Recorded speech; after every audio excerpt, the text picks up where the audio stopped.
Les trois prétendants de Kama Kamanda.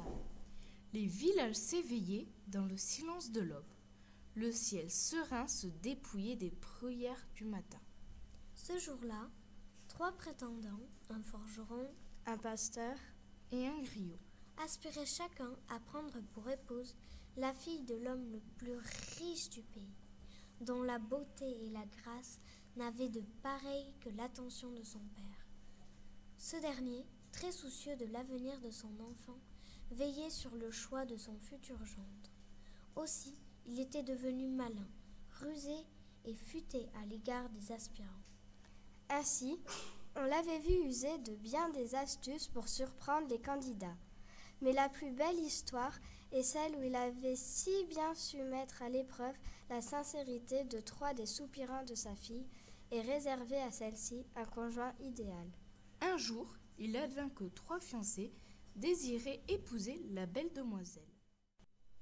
Leur hôte, au trait marqué par une profonde tristesse, vint les accueillir. « Que s'est-il passé » questionna le griot. « Ma pauvre fille, face au choix qu'elle devait faire entre vous trois, a préféré se donner la mort afin de n'épouser aucun d'entre vous.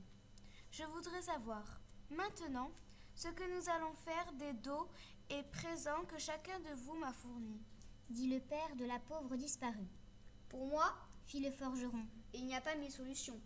Remboursez-moi tout ce que j'ai apporté. »« Moi aussi, » renchérit le pasteur. « Je désire récupérer tout ce que j'ai remis afin d'obtenir la main de votre enfant. » « Quant à moi, intervint le griot, je ne désire aucun remboursement.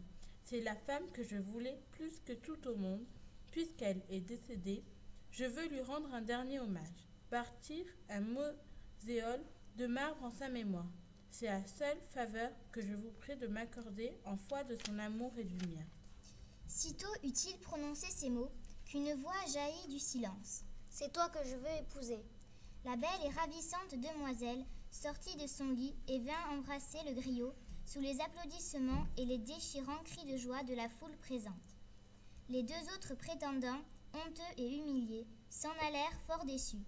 Le soir même, les fiançailles furent solennellement annoncées. Les tam-tams, les malimbas et les mandolines firent retentir dans l'air paisible de l'aurore tropicale une musique d'une harmonie et d'une douceur exquise.